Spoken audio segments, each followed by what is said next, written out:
Thank you so much for spending your evening with us. We're really excited to be able to show you this really unique photo shoot opportunity that I was able to do at the Judith A. Bassett Canid Education and Conservation Center in Santa Isabel, California. And I would love to pass it over to Amy to tell you guys a little bit about this incredible nonprofit center and what they do. Hi, everybody. Thank you for joining today. Annabelle and I go way back. So she's been assisting us for probably the last 4 years with our photography and our ideas. A huge advocate for us. So we are so pleased to be able to share a little bit about our center with you. As she mentioned, it's called the Judith A. Bassett Canid Education and Conservation Center, and it's located in San Diego. We're a nonprofit. We focus exclusively on canids. That would be your fox-like and your wolf-like canids. Currently, we actually are the home of the Russian domesticated foxes. And you'll see when Annabelle is showing you a little bit about our photo shoots, that they're really easy to work with. And so this gives us this unique opportunity at our center to do things that other centers and conservation centers cannot do because of the unique population of ambassador animals that we have here. So we focus on conservation and education. So we offer private encounters, meet and greets. We actually go out to various facilities and centers and do like pub crawls and things like that. Once again, our ambassador animals are, they enjoy being around people and people enjoy being around them. And we believe that through this interaction that we can have with people and our animals, it yields a better understanding of that species. And through that understanding, people tend to appreciate that species a little bit more. And then through that appreciation comes conservation. So we offer a unique opportunity for people to interact with our animals, unlike a lot of other facilities. So we definitely encourage you to check us out on Facebook or Instagram or our website. And if you're around, to please come and visit us and give us a call. As Annabelle will show you, one of the things that we do at the center are offer these unique photo shoot abilities for people. And so if you're a wildlife photographer and you don't want to go out into the wild and sit there for hours on end waiting for, by happenstance, a fox to come by, we can offer people that unique opportunity to photograph foxes and wolves and primitive dogs in a way that can't be done elsewhere. So I'll turn it back over to Annabelle, and I am once again very appreciative to this opportunity to collaborate in such a unique way. Thank you so much for that absolutely beautiful introduction, Amy. Thank you, thank you. Well, then I say we should turn it over to the video that we filmed at the center and just get right on started. Sounds good. So I'm going to go and share my screen. So just as a reminder, please turn your videos off so that we can preserve some bandwidth and make sure that everyone can see the video that we're going to be showing. And it's going to last about 5.5 minutes, and then we'll check back in with Annabelle and she'll resume the class.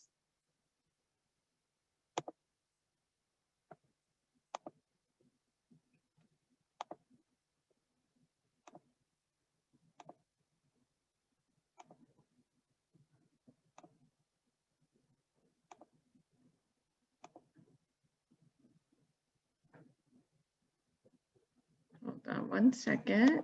Just gotta get the sound back up.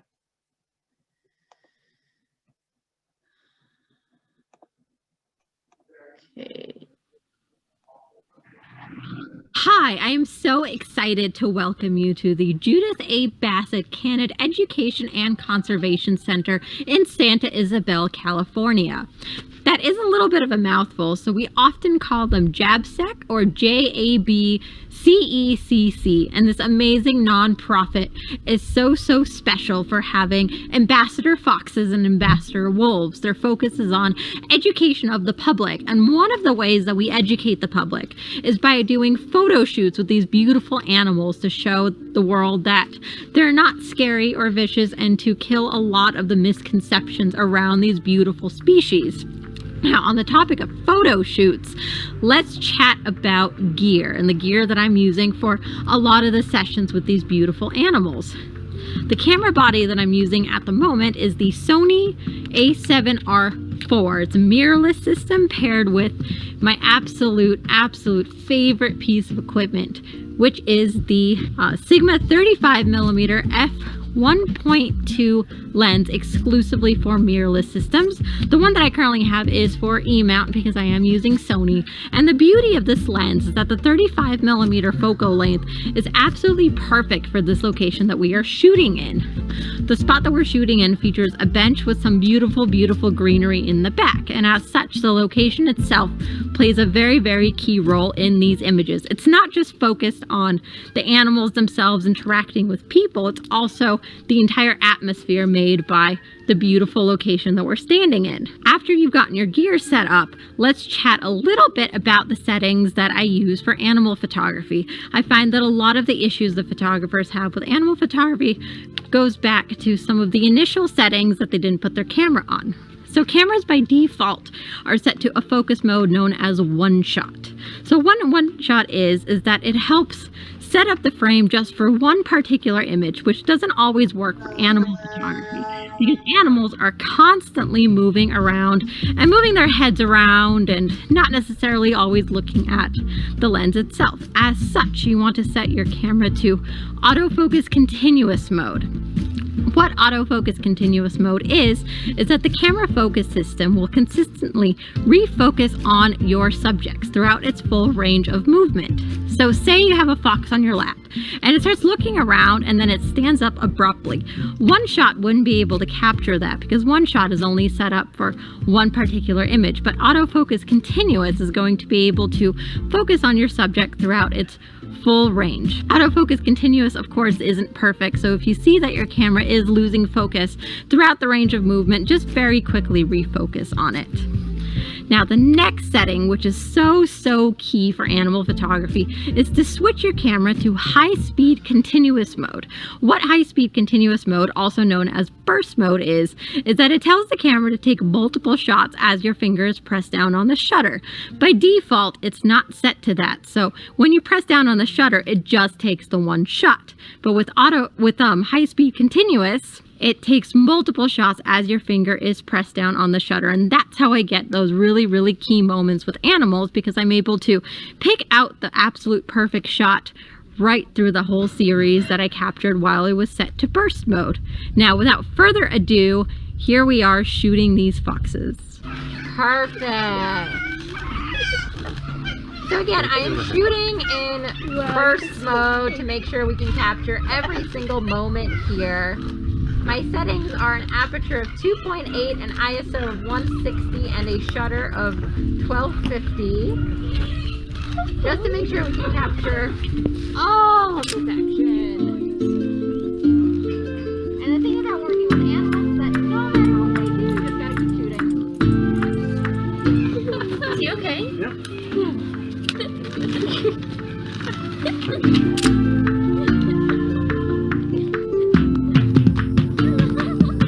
Baby. No matter what happens, you just keep on burst mode. Yes. So we're very lucky with an overcast day. We don't need to worry about the overexposure of the white fur. So I'm still sitting on the same settings that I was sitting on before. Max is so comfy, she's falling asleep on you.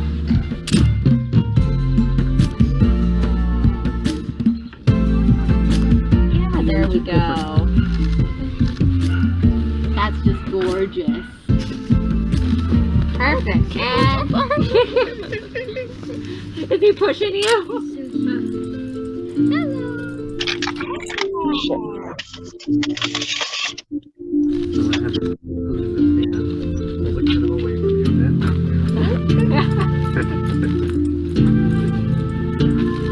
That is just gorgeous.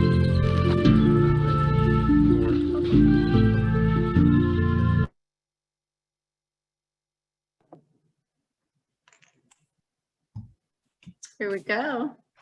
Here we are, we're all back here. Thank you for watching that video. We honestly had the absolute best time that day with absolutely incredible lighting.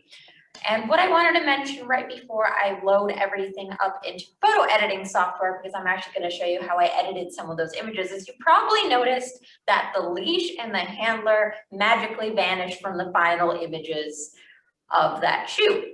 Now, I'm going to show you exactly how I do that because as a disclaimer, when people look at images like that, they think that the animals are off leash and they think that the handler is not present, but that's usually not the case. So as photographers, we really need to become very well versed in some Photoshop magic to make it look like those animals were kind of interacting with their subjects without anyone present. I'm going to go ahead and just open up my Lightroom so you can see exactly how those images came out naturally off the camera. Then go ahead and share my screen. Let's pop that right up so you can see. There we go.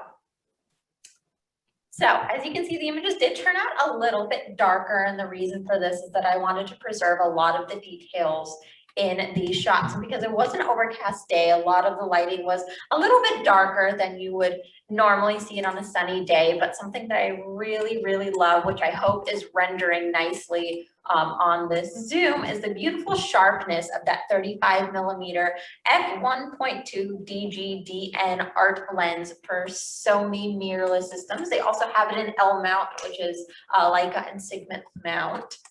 But I mean, that beautiful rendering of detail is just stunning. You can see absolutely everything, and then the shallow depth of field really nicely blurs everything out to make sure that both Rui Sun and Lucan was in focus. I did raise up my aperture to about 2.8. Usually I do love to shoot at 1.2, but I had to keep it at 2.8 to make sure that both subjects were nicely in focus, because at this point 1.2 can be a little bit shallow for my distance from the subject and the way that I wanted to frame the shot. But truly, just these photos are just absolutely spectacular. And once more, this is why you really do want to keep it on burst mode and make sure that you are able to just continue shooting regardless of what your subjects and the animals are doing, because that's really what captures a lot of these really beautiful moments and a lot of these storytelling aspects to the images themselves. I'm just going to flip through just a couple more to show you before I start playing with the colors a little bit. This one was cute because of that little tongue. And once more, shooting on burst mode and keeping it on AI continuous focus is really the key to capturing beautifully in focus images of these absolutely gorgeous animals. And once again, the fur rendering, especially on the whiskers, is just beautiful. But I think this would probably be a pretty good shot to show you how I play around with the colors a little bit, and then how I'm going to remove the handler using Photoshop. So looking at this right off the bat, because of the tender and touching moment between everybody in this shot, I do want to warm it up just a little bit. So we're going to bring our shadows up. I do kind of run through the editing part of this fairly quickly because after all these years, editing has become kind of a bit of a second nature thing for me now. But the beauty of these gorgeous lenses is that these sliders right here, texture, clarity, I don't have to touch any of them because the lenses are already so beautifully sharp that none of that ever gets touched. But what I do like to play with is the colors in the images themselves. I'm really big at color grading. So just to really quickly play with a couple of these is right there. I'm kind of liking the orange tones, especially what it's doing to the fox. And of course, color grading and playing with color really is in the eye of the beholder. There's no right or wrong way to do this, in my opinion. So I'm just adjusting just a few of these little things here and there right before we get into removing the handler. This just a little bit to give a little bit more separation.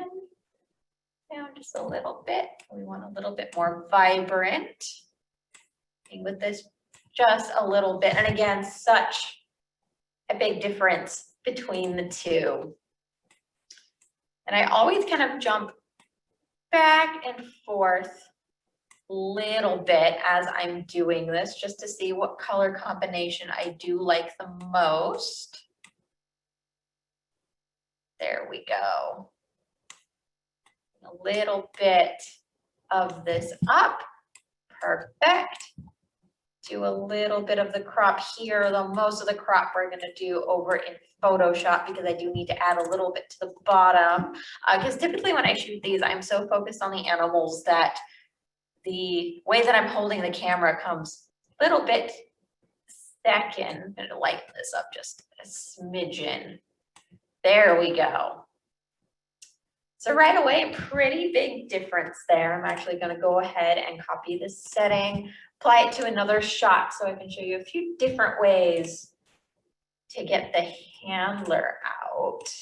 Let's see, what would be a good shot? Not a lot going on there. I'll be right over here. Is that in? Perfect, adjust this just a little bit. There we go. So I'm going to go ahead and export these two images. And while that's happening, feel welcome to ask any questions you might possibly have while those are getting exported. Anyone have any questions for us?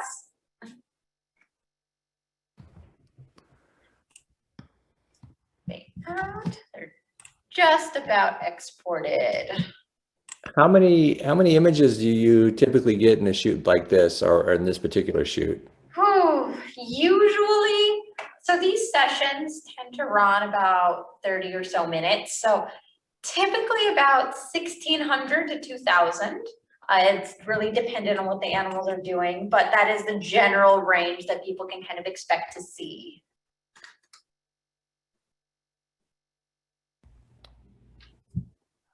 Perfect. They have been nicely loaded into Photoshop. So I'm going to go ahead and share the screen again so you can see my Photoshop. Is everyone able to see this? We're all good? Perfect. Yeah. Excellent. So what I'm going to do here right off the bat is go ahead and crop this to the exact parameters that I want. My zoom is covering my screen just a little bit, so you're gonna have to bear with me for a moment. About there. There we go. And always, whenever I make any sort of changes, I am always pulling everything up into a new layer. So the first thing I'm gonna do is clean up this bottom spot. So there are so many different ways to edit that. The way that I'm editing is certainly not the end all be all of editing. So you use whatever tools you find the easiest and at your disposal. Adjust that composition just a little bit and fill that in a little bit. And then I really like you, I'm gonna move the zoom window using the spot healing brush tool for leashes. It is not always 100% perfect, but it is pretty close and you can always play around a little bit. The adjustments, you're gonna have to bear with me. I'm using my mouse today because my tablet is predisposed with something else at the moment. I'm gonna go ahead and just remove that leash like it wasn't even there, and then we can use content aware. Go ahead, move this, content aware fill. Let Photoshop work its magic a little bit. There we go. And it's like the handler wasn't even there. Luckily, Victor, the red fox here, was pretty furry right here, so you can't actually see the leash all that much. You can just see that one little itty bitty piece of the, piece of the leash. Go ahead and merge this all together. So we're gonna get rid of that. And I would honestly consider the image pretty much done at that point. So removing the handler is not always the worst. Sometimes if I find that the handler is way too close to the subject and I don't have enough room on this spot because I am so well versed on this particular area that we shoot in at the Judith A. Bassett Canada Education Conservation Center, oftentimes I will actually clone this giant tree that's on this side of the frame and flip it over onto the other side of the frame and then mess with the branches a little bit and modify them a little bit so they look a bit different. But that's another way that you can actually overlay your image and get rid of the handler Because once more, of course, as much as we do love Dave who handles these animals, not everyone wants him to be in the photos that we take. So we do remove a lot of these little elements here like leashes, collars, and handlers to make it look like the animals are very organically just there without any sort of support or anything of the like. For this one, of course, it's going to be a little easier to get the handler out because of course he is right on the edge of the frame. But I did want to show you explicitly that the handler is removed in these shots because otherwise there is a little bit of a misconception on how we capture these images. But again, with the assistance of the beautiful clarity and sharpness from the Sigma lenses, we are able to pretty easily and effortlessly edit these images because the only thing we need to concern ourselves with is removing the elements of the shot that we dislike. So we're going to go ahead and get a little bit, goodness, my keypad is actually interacting with the Zoom instead of my Photoshop program. There we go. Again, we're just using that spot healing tool to just get rid of little spots like this. As you can see, it nicely filled in the fur there. If we do find any sort of discrepancies, it is pretty easy to just take another texture and put them on top. I find a lot of photo editing is kind of playing with, whoops, he copied a little bit of fur there, and that's of course not what we want, but a lot of it is just really basic problem solving. Ahead and cover that in. It's like it never even happened. Do you want to see if I can modify this little spot right there? There we go. And that's how we hide the handler and the leashes from these shots. I do see that the chat is going wild, but I Yes. Someone asked, the first question is, do you shoot 2,000 photos in RAW, and do you do big changes in Photoshop, or would you consider these big changes? I mean, some would consider these big changes. These are changes that I do pretty exclusively in Photoshop rather than Lightroom. And in terms of shooting in RAW, it really depends. These particular images were not shot in RAW because I don't do a whole lot of manipulation to these shots. So you can actually see that I was able to modify a lot without losing any sort of quality to them. However, whenever I do my fantasy shoots at the conservation facility, I will shoot in RAW because those are very, very heavily photoshopped and post-produced, primarily because of the colors and any sort of artifacts that I either need to add into the shot or remove from the shots. And Lyric asked, how do the foxes and wolves stay there? I mean, is there a little more, can you elaborate a little further? I would say if Amy is still online, she would be the best one to answer that question, but the animals are beautifully trained and there is a handler there that makes sure that they don't run off anywhere. But let's see if. Yep, I'm on. Yes, there we go. That would be a question for you. So yeah, so the handler is not just a regular handler, but it's also Dave Bassett, who's the co-founder. So he is intimately, ingrained in all of their training and their care, animal care. And so they have a really specific and intense bond with him, and he has an amazing relationship. So a lot of this is about the handler, and I can tell you, not being an animal trainer and not being a handler myself, in the same way that Dave is, the animals can behave extremely different in the wrong or different hands. And so he has such a calming effect on them, and he understands the behavior of the animals to the extent of when we're doing these shoots, they really look to him and he knows exactly when they're done and they need a break, which is critical for any type of shoot you ever do with animals. The handler should be so aware of the animal's disposition that when they're done or they need a break and they step in and give that animal a break. And sometimes with some of our foxes, it's literally a 5-minute break. We switch out the fox, we bring a different one in, and then we go back to the other one, and boom, we get all the shots. So a lot of it has to do with the handler and how, and you can tell when you go to these places how they interact with their animals and the love and the care that they give to them. So we don't drug our animals. We don't sedate them. Their behavior is very specific because of the relationship and the fact that these are the Russian foxes. A few more questions for you while you're on here. One question is, how many shoots do you do with these animals? Do they have claws and teeth? They are so close to faces, very beautiful. And also, where is this? If you can expand on that again one more time. Sure. So we're located in San Diego County. We're located in the east part of San Diego County, so close to Julian. So if that gives anybody a perspective of where that is, we're on 10.5 acres of land.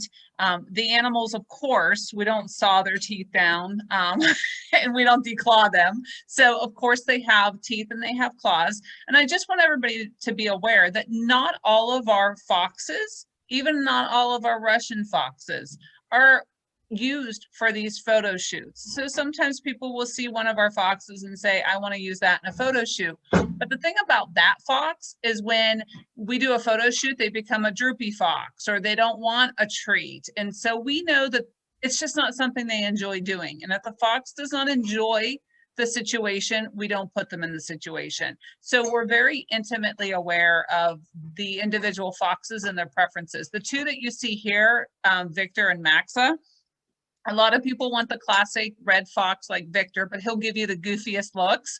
And Maxa is just such a professional. She's literally, when Anabel sends me the photos, it's usually the people who ruin the photo because they're not looking at the camera, they're blinking, and Max is nailing every shot. So she's just literally a supermodel. They do get close to people sometimes, but Dave, as you saw, he is extremely close to them. We've never had a situation, these two in particular, these foxes, they just don't have any inclination to bite people. We do tell people not to get too close to their faces because you know, they have sharp teeth, but we have had plenty of beautiful shots where they're just kind of nose to nose with someone.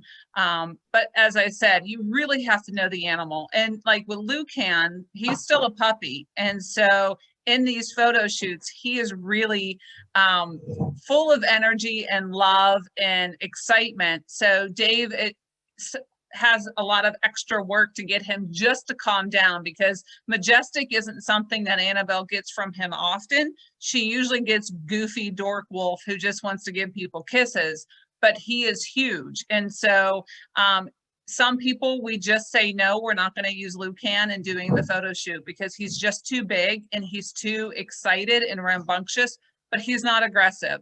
So it's about knowing the animals and knowing where their limits are. And Dave is, you know, I just can't express enough what the handler's experience and skill set, how critical that is to doing any photo shoot. I'll keep you on just a little bit further because they're very interested about the whole center.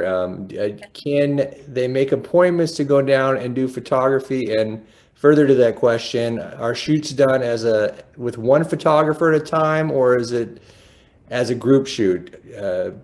If group shoots are done, would it be overwhelming for the animals? So we don't do a lot of photography. And the reason why is we're just a small center, so we're very limited on most of our time is spent animal handling, caring for the animals, animal husbandry, and rescuing. So we offer private encounters where people can come on very select days, and we do offer photo shoots on our website. So you would have to call to make an appointment to schedule a photo shoot. In fact, somebody who was a wildlife photographer in her life, that's what she told me she was, wants to do some photos with her grandson tomorrow. So we have a scheduled appointment for her to come out for an hour photo shoot. An hour is a long time. So usually for an hour, we do recommend like wardrobe changes, things like that. And we do switch the foxes, and sometimes we switch the areas too that we do the photo shoot. The foxes would not have an issue with multiple photographers. When we did this video shoot, we had an individual who was doing the videotaping. We had Anabel there. We had probably 5 or 6 people there around the foxes. And then a lot of times when we do these shoots, we have multiple people around. They don't seem to be very concerned about that. They're not concerned about flashes or noises or light, or different types of people. But Lou is because he's a puppy, he might want to go and meet everybody. So we just have to have high value treat items for all of them as well. So when you look at these photos, keep in mind that Dave has a high value treat. So when it comes to how are they looking at the camera, because it's a high value treat. So we have tricks that we use for that. Thank you for that. Thank you for all that information. And I'll turn it back over to you, Annabelle. Perfect. So again, like Amy said, there's a lot going on in these photos that you don't actually see in the final product. So there's a little bit of, say, Photoshop movie making magic involved in that. But as well, I really do want to push the point on the specific settings that I use to capture animals.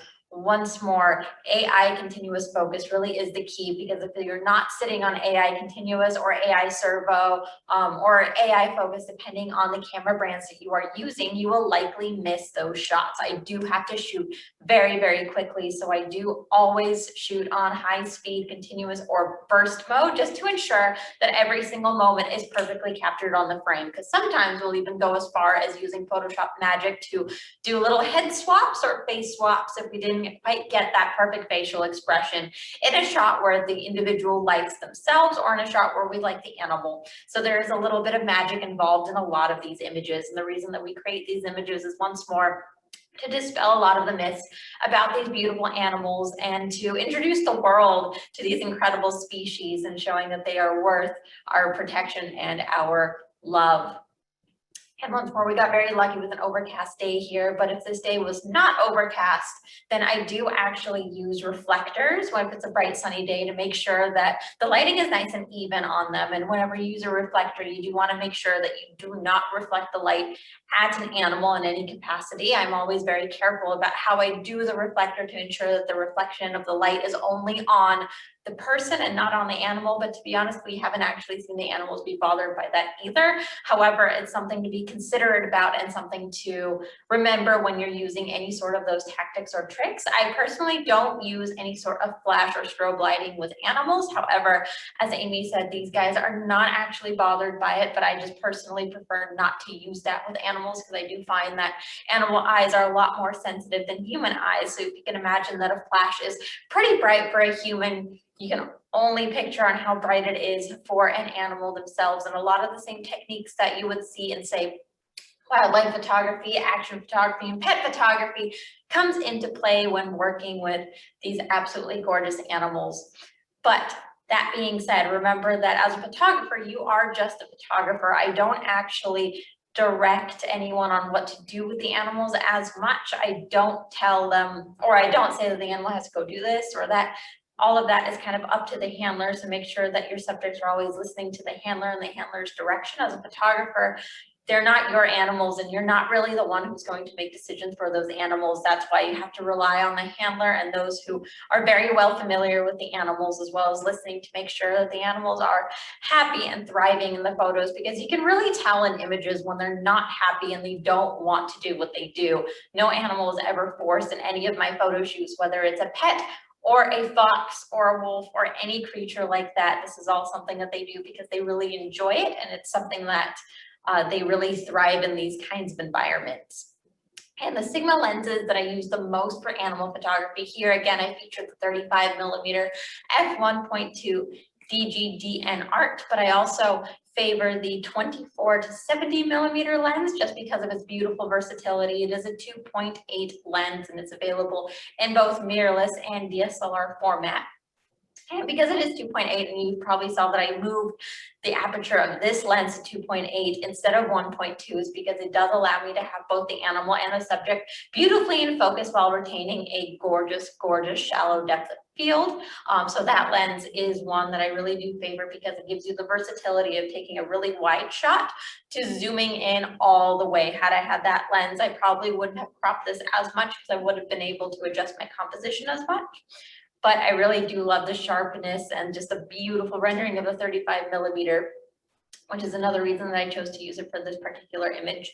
The 24 to 70mm is also absolutely gorgeously sharp with such vivid and beautiful colors And if you are shooting in a more wildlife setting where you're not actually going to use people and you want to capture images of the animals looking like they're out in the wild, the 70 to 200 millimeter is a favorite lens of mine, especially the sport version from Sigma, because it is able to handle a lot of the tumultuous weather conditions that might hit you. You never know. The original date we were supposed to film this video for you all actually snowed out. So for an example of a tumultuous condition, it was actually quite cold the day that we're filming this, and the lens, like the 70 to 200 millimeter f2.8 sport, will be able to handle a lot of crazy conditions that you might experience, especially because the center is located up in the mountains. And once more, I see the chat going off again. I think we got some questions. Yeah, Marcia asked, she has a MP4 capabilities on her camera, and when you're not shooting raw, will you sometimes utilize a video capture system to pull stills from? Not personally, because the resolution of those captures are going to be significantly lower. So you prefer a high speed continuous over that. And I'm not sure what the next one. Can you tone on my VOD? Well, I'll get back to you on that one. And everyone's really amazed by the pictures and saying that you really capture the personality of these animals and the dorkiness of this particular wolf that I think she described him as. He is a silly goober, that's for sure. We love him for it. Oh, I think he's asking, can you turn on my video? I don't think I can. We'll maybe wait for the end. If you have a question, please type it in the chat. And that is it on that. Do you prefer to take everything into Lightroom, narrow it down in Lightroom, and then just do your selects and make a whole new copy in Photoshop, or how do you work that typically? We kind of saw how you ran through it. Yes, so I do use Lightroom to cull down the images, and then after I do my color adjustments, just because I do favor Lightroom for a lot of the color adjustments, I just find that it runs a lot smoother on my computer and just makes it a lot faster for my editing processes.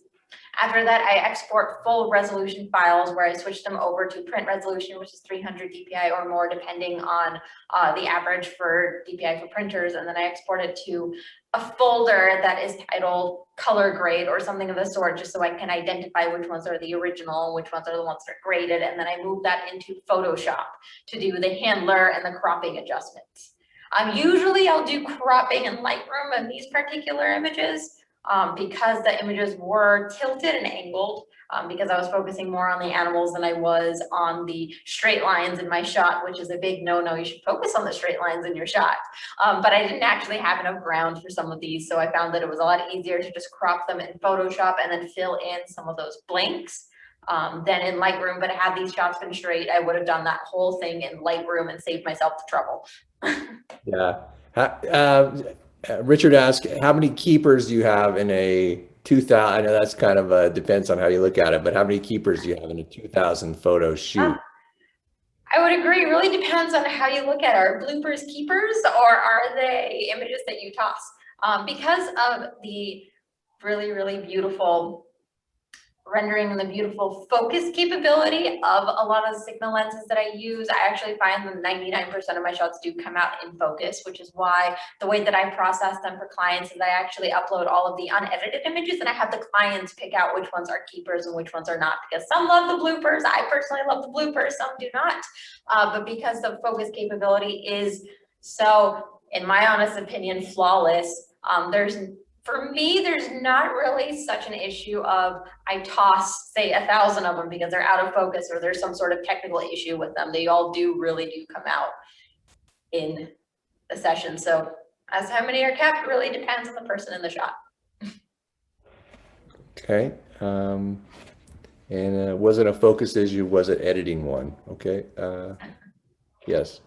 And I mean, for editing, again, I have my clients choose the images that they like, and I'll edit the ones that they decide. If I have to decide them, then usually I'll weigh how the animal is versus how the person is and how much storytelling can be captured in that image. Beautiful.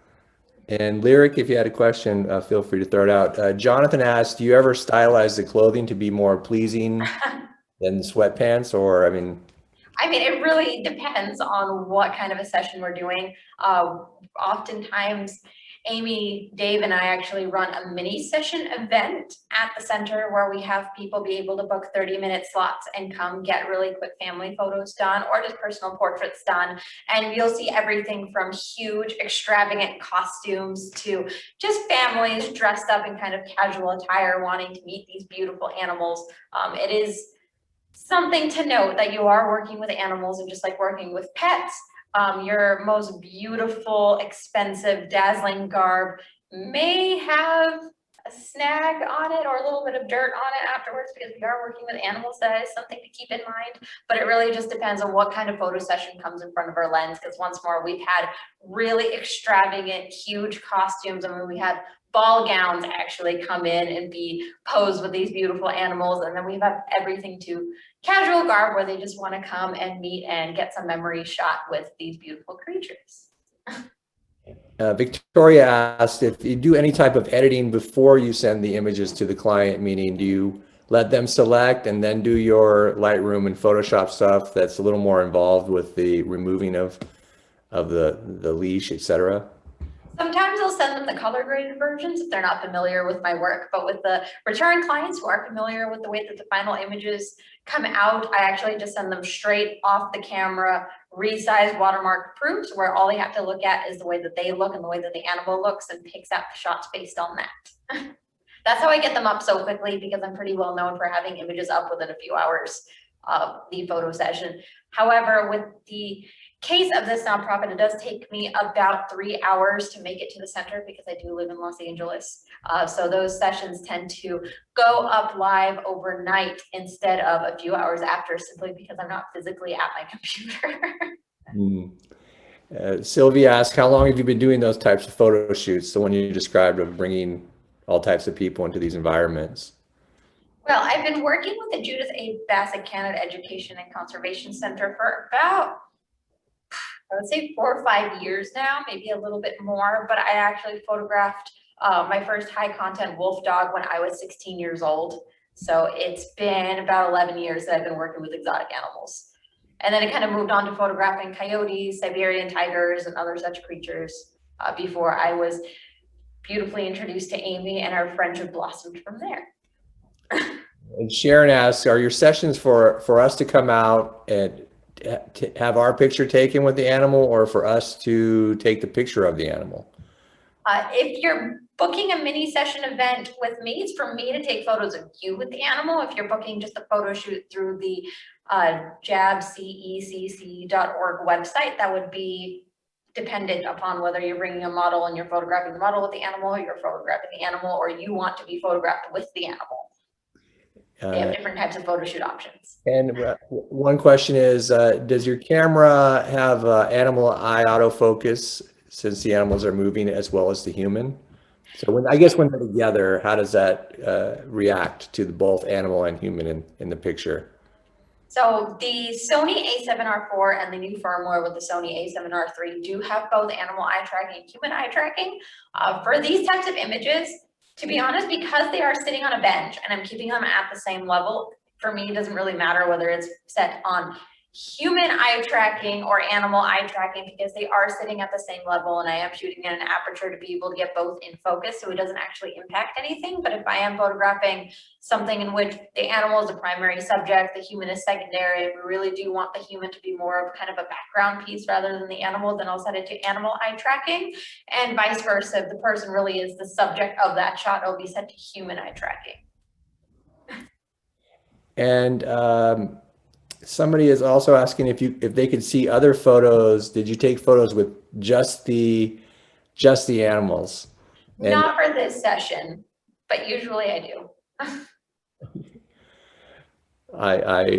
This is Lyric. I actually turned Lyric's video. I didn't know it was a child. Hello there. I thought maybe she worked at the center. With continuous shooting at 10 frames per second and that many shots in a couple hours, I would think dupes would be high. With some poses standing out over others, also the sending of all the images to a client would seem to me to be an overwhelming choice issue.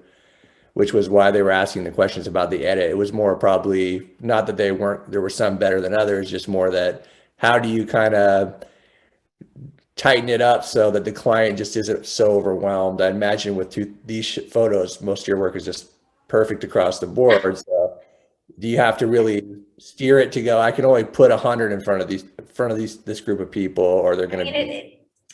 It's one of those things where it goes to the business principles of photography more than just being a photographer. You kind of, again, I suppose after all these years of working as a photographer, I'm able to kind of gauge what kind of personality my clients have and whether they'll actually be overwhelmed by such a selection or be underwhelmed if I don't show them all the images that I produce. So it really depends. I mean, yes, we yield about 2,000 shots. However, all the images are very different.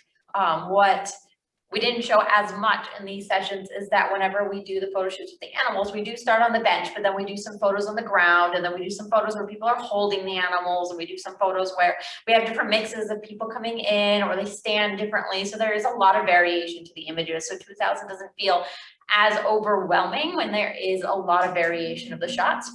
As well as that, when I do upload them to the client, I do divide them into folders depending on the pose and the kind of setting we capture those images. For example, I will send a client say a proofing gallery in which look 1 is them on the bench, look 2 is them on the floor, look 3 is them near a tree, look 4 is them holding one of the animals in their arms. So it doesn't feel like it's actually 2,000 images like you would if you were scrolling through a folder. It is all divided and organized, which makes it a lot less overwhelming for people to look through. But again, I mean, I do even have situations where clients ask me to pick the photos because they prefer that I pick them, and that's totally fine too. Really just depends on what they're wanting. We're getting 2 other questions. Do you prefer handheld or tripod, and were these all handheld or tripod? Handheld, just because I'm moving myself a lot, especially because I do like a lot of prime lenses that do not zoom. So therefore I have to physically move myself for those shots. So I never shoot animals on a tripod. And do you use any lighting in this particular shoot? I mean, it's so well lit. Or do you ever, you mentioned that with animals, it's a little tricky to use lighting because it could set them off a bit, but even continuous lighting? I do use continuous lighting for studio settings, but for outdoor settings, other than a reflector, we have to have a session around noon lighting when the sun is really high up and to use a reflector. But otherwise, for outdoor sessions, I use natural lighting. If we're in a studio, I will use continuous lights because it allows the animal's eyes to adjust to the lighting situation in the studio, and then they're not so overwhelmed by an unexpected flash. And again, that really does depend on the animals because these guys are not bothered by that, but there are animals that are bothered by it. So I just prefer to kind of across the board use continuous lighting on an indoor situation and no artificial lighting on an outdoor situation. One person asked, you talked about ISO and aperture. How about shutter speed? Always above 2,000 for these guys. Wow. I mean, for the foxes, because they do move a little bit slower than say Lucan, who's really excitable and overwhelming and moves around really quickly and he wants to lick everyone's faces. I will shoot him on about 2,000 or higher, but the foxes can go a little bit slower because you have to remember that your shutter speed adjustment also depends on how quickly your subject is moving. So if your subject is moving too fast and say it's a really dark, cloudy day and you really don't want to push your ISO too much because you don't want noise in the shot and your aperture isn't as wide as you usually like it, you can push your shutter speed a little bit slower just because the subject isn't moving as quickly. But for animals, generally I keep it about as high as I can afford to because once more you don't know what they're going to do. Maybe they'll leap in the air all of a sudden and joy or something of the sort, and having a fast shutter speed, make sure there is no motion blur in that shot. And for these shots being in daylights and you're going up to 2,000ths of a second, what was your ISO in general, or what? I mean, I can double check that right now. Let me stop the share just so I can hop into the settings of the shots, but let's take a look. Properties, details. The ISO was 160. Oh, so pretty low. Yep. Of course, we're in bright daylight, so. Yeah, I mean, it was overcast, but it wasn't like the dark cloud overcast. It was just kind of a white filter over the sun, I like to call it. Little white diffuser. Nice. And that was the last question I saw in the chat at the current moment.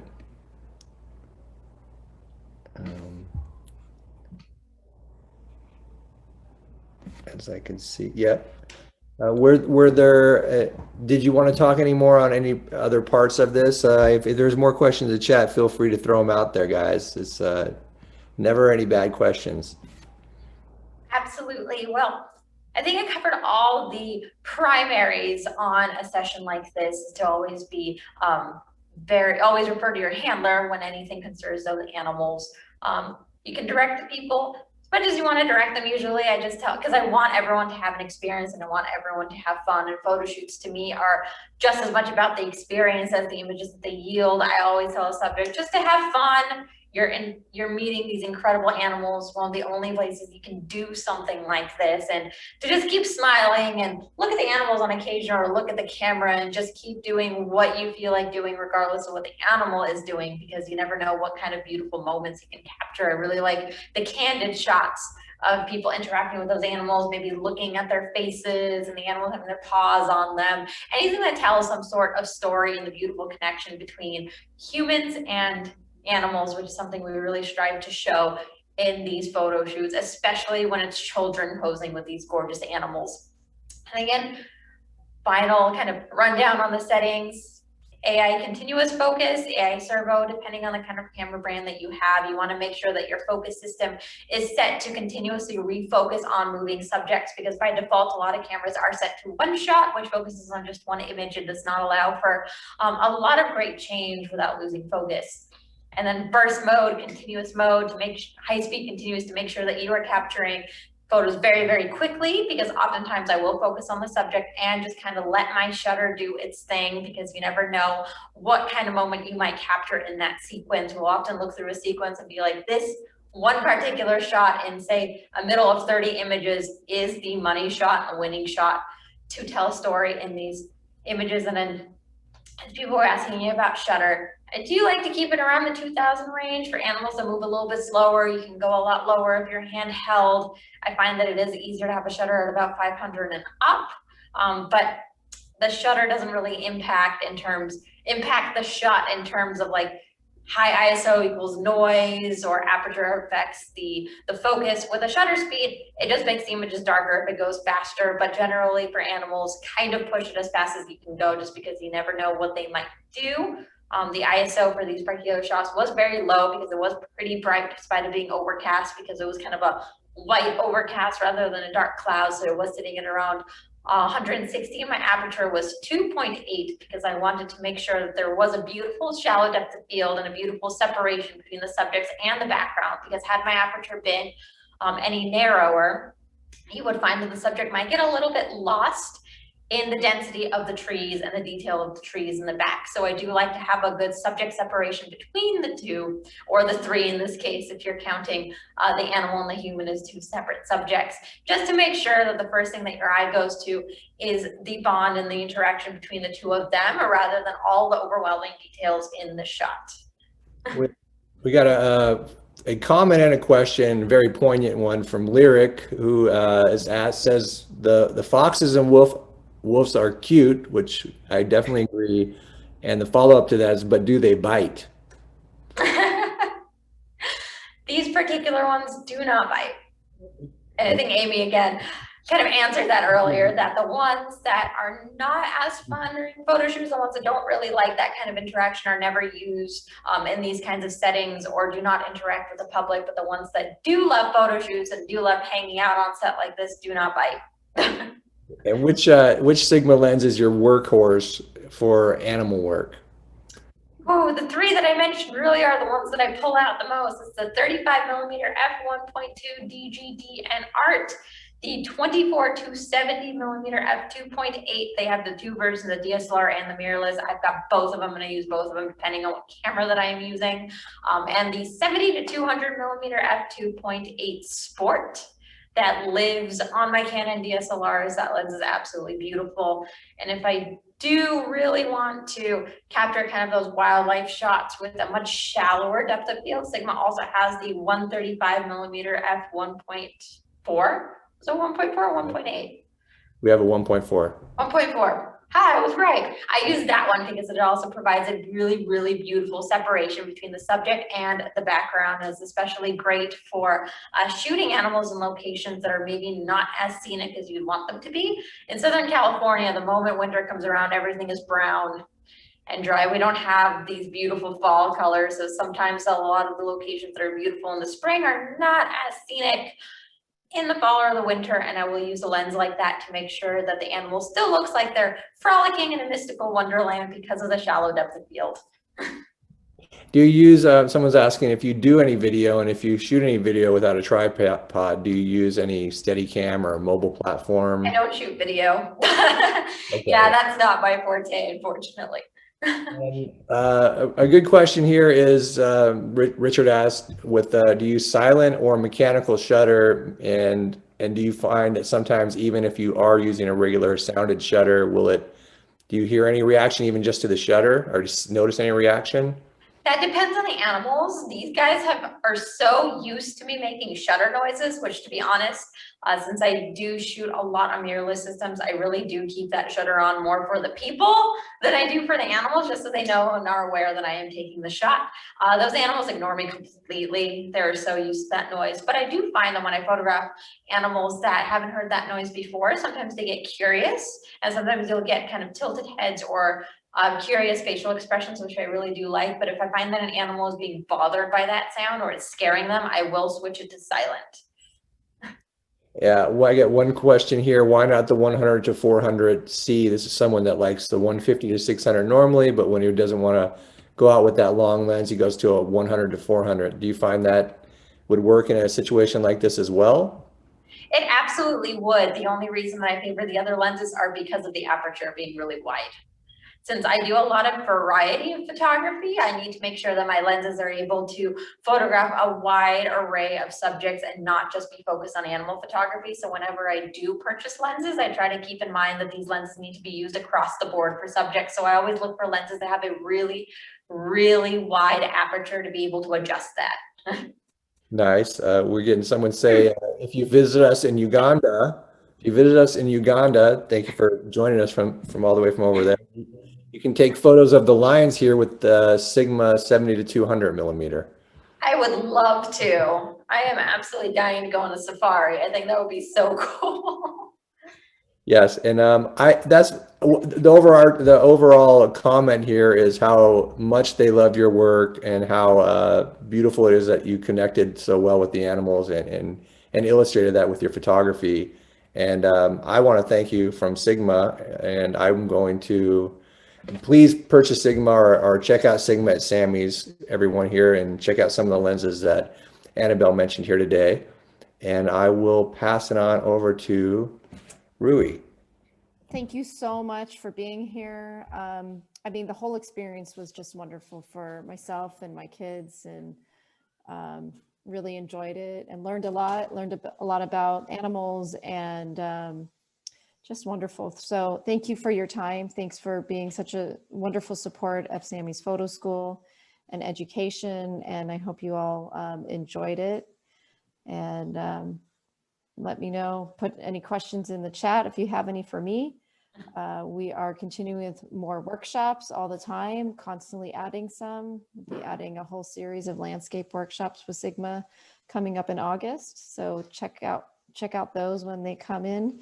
And we are starting to offer more hands-on in-person workshops. I just posted some for Anabel. So she's got her pet photography workshop coming up in June, the 16th and 17th. We're doing a music photography workshop as well, and a business photography. That one's just on Zoom. So please check out samysphotoschool.com for all of our latest and greatest workshops. And do you want to add anything, Anabel? I think that was perfect. Again, thank you so much for spending your evening here and learning about this wonderful type of photography, learning about this incredible nonprofit, and letting me blab on and on about the beautiful Sigma lenses that I absolutely love to use for these kinds of shoots. I'm going to say, Amy, do you have any last words for everybody before we go? I just want to say thank you to Samys and Sigma, and of course Annabelle, for always supporting us. And the biggest thing that I want people to take away from is just being able to photograph the beauty of the connection between an animal like a canid and a person. It really aids so much in the conservation of the animal. So I really appreciate photographers like Annabelle who can actually capture that moment that literally rips our hearts apart and just makes us teary-eyed because it's such a beautiful moment. So thank you to everybody for all that you do to support the conservation of these animals in our center. And you really do see it in person when you go there and you see how the animals just connect, and they just are so curious. And how my son was, you know, there with the wolf, and the wolf was just so sweet and just was so interested in him and my daughter. So it was a wonderful experience. Highly recommend it. Thank you. Well, thanks everybody. Good night. We're going to be posting this on our YouTube. It'll probably be up by tomorrow. So if you want to rewatch it, or if you know someone who missed it, check out Samy's YouTube channel. We have a playlist for the photo school, and you can check out a variety of workshops we've done in the past. We have quite a collection now, and can check out Annabelle's past workshops. So thanks again, and come back again and again.